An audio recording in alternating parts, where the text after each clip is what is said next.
ሰላም ጤና ይስጥልን። የጊዮን ዜና መረጃዎችን እነሆ። አፋብን ቴዎድሮስ 206ኛ ኮር 34ኛ ክፍለ ጦር የባሶ ሊበን ኮር ንዑስ ከተማን ተቆጣጥረዋል።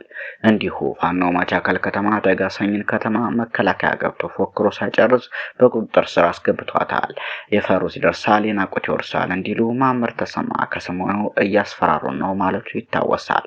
ከማስፈራራትም አልፎ ፋኖ ሰራዊቱን እያረገፈለት ነው። ከደንበጫ ገሊላ ወደ አንጮቄ ለመውጣት ሲንቀሳቀስ የነበረው ኮረብታ ላይ በደንበጫ ጀግኖች ከምሽቱ 12 ሰዓት ጀምሮ ተደምስሰዋል።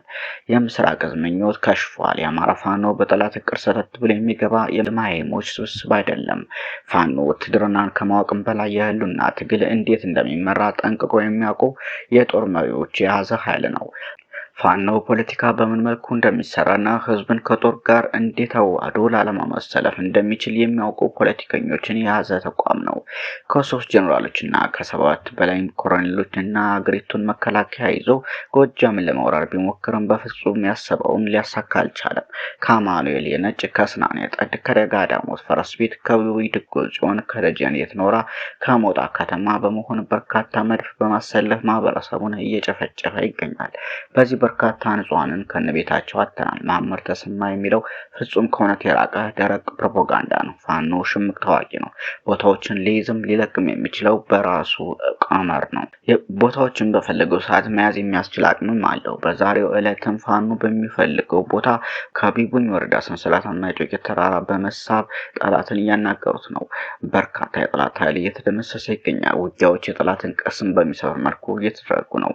በራሳችን ስልታምት ወደምፈልገው ቀለበት እያስገባ ነው እንጂ የተደመሰሰ ፋኖ የለም።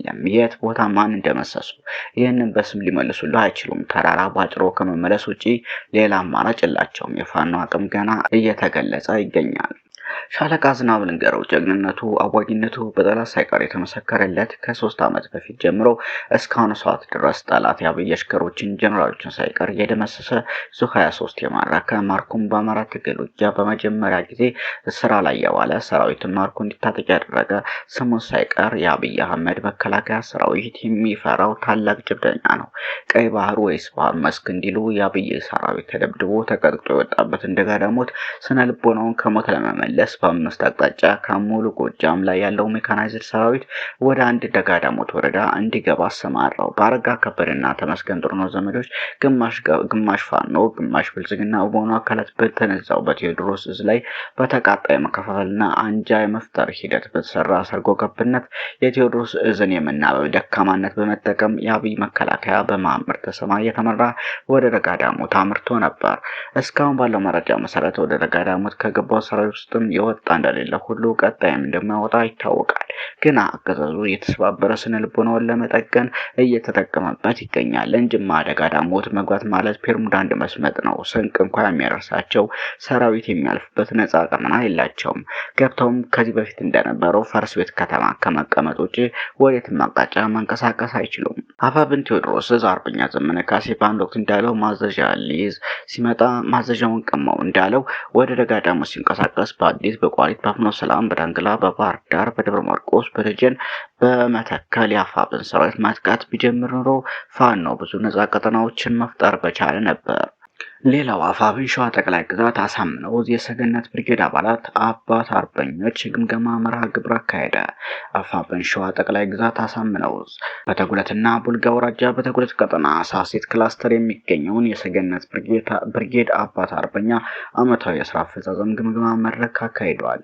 መድረኩን የመሩት የዕዙ የፖለቲካ አመራሮች አርበኛ መስፍን ተስፋዬና አርበኛ ግዛቸው ሳህለ ሲሆኑ ታጉለት ያለውን የትላንት የታሪክ እርሾ በእኛ ትውልድ አጠናክሮ በመቀጠል የአባቶችን የአርበኝነት ቃል ኪዳን በመፈጸም ትውልዳዊ ኃላፊነቱን በመወጣት የአማራ ህልውና ለማረጋገጥና ታሪካዊ ሚናውን እየተወጣ ይገኛል ያሉ ሲሆን አርበኝነትና ተጉለት የአንድ ሳንቲም ሁለት ገጽታ እንደሆኑም ከፍተኛ አመራሮች አንስተዋል። ይህ በእንዲህ እንዳለ የሰገነት ብርጌድ አመራሮችና አባላት ራሳችንን ከምንጊዜውም በላይ በማጠናከር ከኋላ ደረጃነት በዘለለ እንደ ህዝብ ለመጣብን ያሉን አደጋ ለመቀልበስ ስለሚደረገው ዘርፈ ብዙ ትግል በግንባር ጭምር ከመደበኛ ሰራዊቱ ጋር በመሰለፍ እንደሚፋለሙ ቃል የገቡ ሲሆን አገዛዙ ጸረ አማራ ብቻ ሳይሆን ጸረ ሰው መሆኑንም አስተዋል።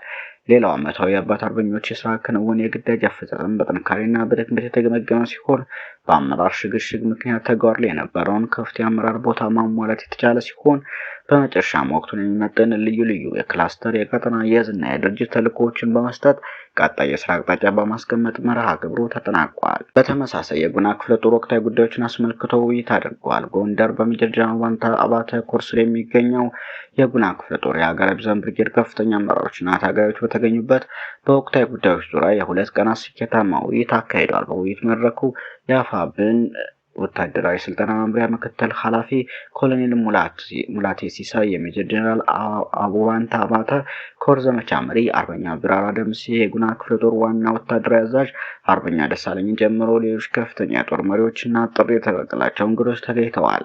በውይይቱ ላይ የትግሉ መነሻ፣ የደረሰበት ደረጃና የወደፊት የትግል አቅጣጫዎች ላይ ጥልቅ ትንታኔዎች ቀርበዋል። በተጨማሪም ታጋዮች የአማራዊ ብሔርተኝነት ግንዛቤን እንዲያጎለብቱ የሚያስችል ስልጠና የተሰጠ ሲሆን የትግሉ አሁናዊ ቁመና በሚያጠናክር መልኩ ሰፊ ሀሳብ ልውውጥ ተካሂደዋል ሲል የጉና ክፍለ ጦር ህዝብ ግንኙነት ክፍል ገልጿል። ሰሞነኛ መረጃዎች እነኝህን ይመስሉ ነበር።